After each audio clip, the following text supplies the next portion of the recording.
this is Samsa again from GamingOnLinux.com, and welcome to Struct.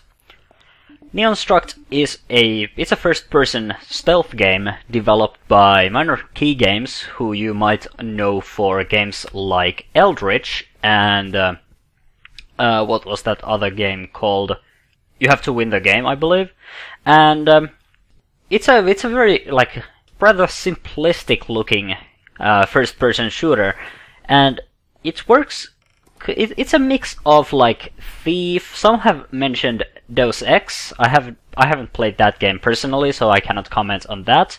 And it's also sort of like their previous game Eldritch, in that it's graphically very similar to Eldritch. Of course, the theme is completely different, but it's still a voxel-based sort of a simplistic, not really all that pixely, but kind of type of a game, in which you play as Gillian Cleary, an agent of an organization simply called the Agency, and your job is to, well, basically infiltrate various buildings and gain information. You're basically a spy, and well, at least that's how the game begins. However, as the game progresses, it's uncovered that the Agency also has another spying program, and this spying program is basically mass surveillance, and you are kind of caught right in the middle of that thing, and the Agency wants to silence you. So you end up basically being on the run from the Agency, trying to escape, trying to find a place to hide, and that's basically where the game really begins. Most of the game is basically you just need to infiltrate a building, you need to steal some information, you need to complete a couple of objectives, and then usually you need to get out. It's a very simple, but also very enjoyable.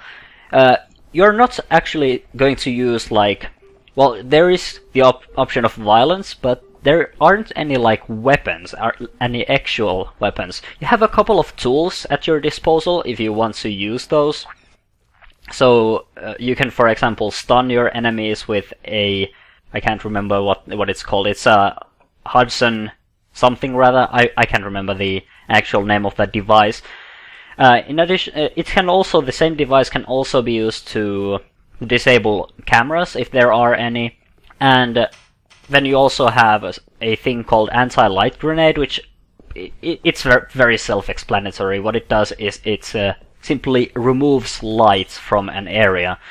Not really I don't think it's physically possible, but it's still a very useful device. So I'm not going to and also video game logic. You know how these things go. So most of the time you will be trying to sneak past guards. All of the places you are in are basically guarded, and you will avoid both the guards and the security systems like cameras, etc. And well, you can also knock out guards if you absolutely have to, but there is a system in place. So every time you complete a level, the game basically grades your capabilities. Well, it gives you kind of a stealth score. So if you do takedowns, it's going to actually decrease from your score. So the best possible result is that you will sneak past basically ghost style. So no one catches you, there are no alerts, no one even notices you are there, and you don't actually knock out any guards. And that's some extra challenge for you if you want to take that. Of course, it's entirely it's entirely optional. You can trigger alarms, you can get caught, and sometimes it's very likely that you might have to run away from some situations, because the game can sometimes be rather difficult. But if you want to get the best possible results, you will have to actually avoid getting caught and avoid taking down any guards. Story-wise, the game it's a rather simple thriller, but it's very interesting. The game is actually pretty short. It's not a long game, but I believe it's 5 hours if you kind of rush it. My first playthrough was around 5 to 6 hours. I have now played it twice. My playtime is now at 10 hours. I played it once on my own, then I played a bit in a live stream, and then I've played it through another time for the purposes of this video.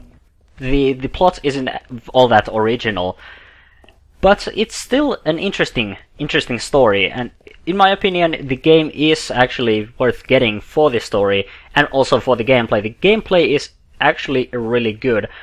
At times it felt kinda like it was missing something, but then again, I probably wouldn't at least I cannot come up with anything to add to the game. The level design is also, the levels are relatively big, not like huge, but they are big enough to allow you to enter the buildings that you need to infiltrate. At least, like, there are at least a couple of ways to do that. And the game doesn't actually like force you to go a certain path. You can basically decide on your own. Some of them allow you to be a little bit faster, some of them allow you to be a little bit stealthier, some of them there's this risk-reward thing. So if you want to be fast, you might want to take a more riskier route, but if you want to go slow, you might want to take the stealthy route. But yeah, and the game world is also pretty interesting. It's very simplistic, and it's like neon colored. There aren't actually any like real trees around there. And overall the game experience was, in my opinion, at least, a very good one. The game is a bit political. It's good to keep that in mind.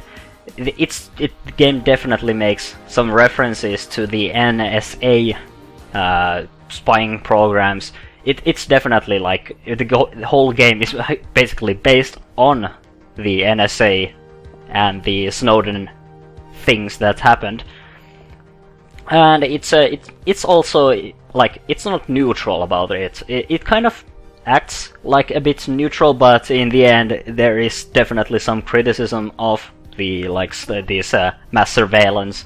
In my opinion, not a bad thing. In my opinion, political games like this can be made, and personally my opinion is that mass surveillance is actually bad, so it's not like conflicting with my mindset. The game also features a very nice soundtrack, and in my opinion, getting the soundtrack for the game is actually also worth it. It's by home conversion, and I'll let you listen to a bit right here.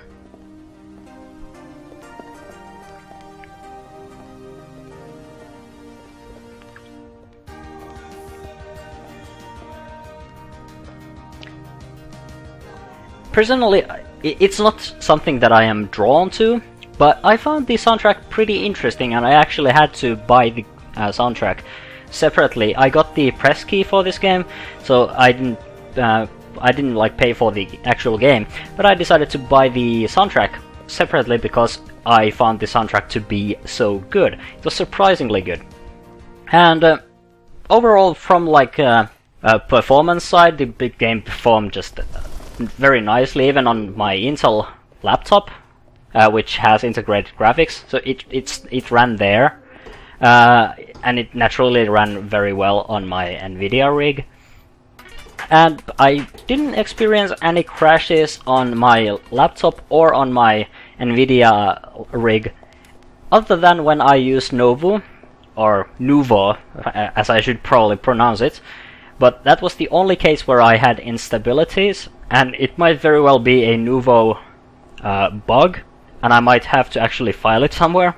But in my opinion, that's basically a non-problem, because who plays games on Nuvo anyway, unless you are kind of well, if you play games on the open source NVIDIA driver, you are definitely going to have to expect some crashes, and in my opinion, it's no deal breaker, at least for me. If you are on NVIDIA, you are probably going to play on the proprietary driver anyway. But it's still something to keep in mind if you are actually someone who actively uses only the proprietary driver. But no deal breaker for me. Overall, I do like this game.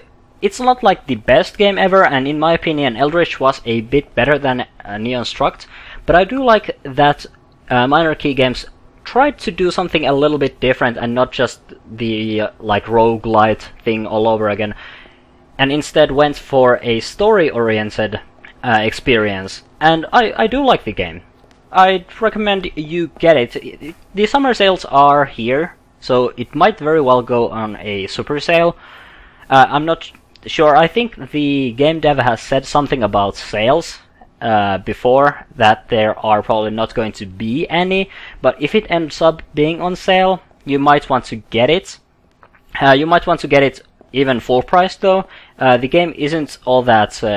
it costs, what, 20 euros, I think. I'm going to check the store page for that information.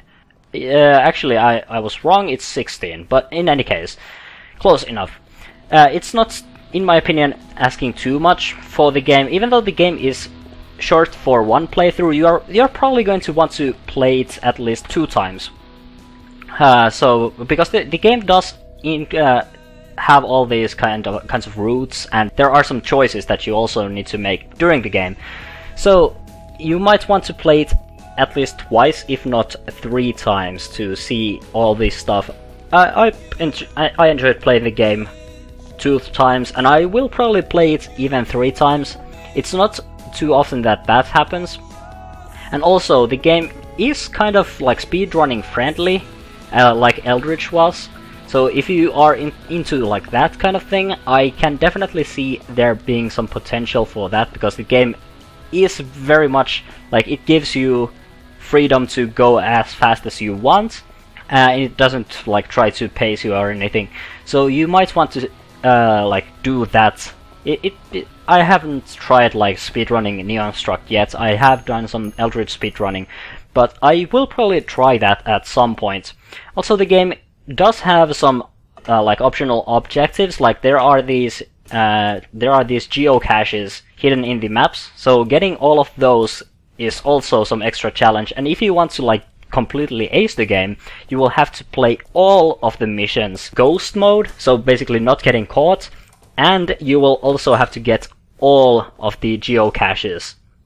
So that's something that will probably take a while to complete, because some of the geocaches are actually pretty well hidden.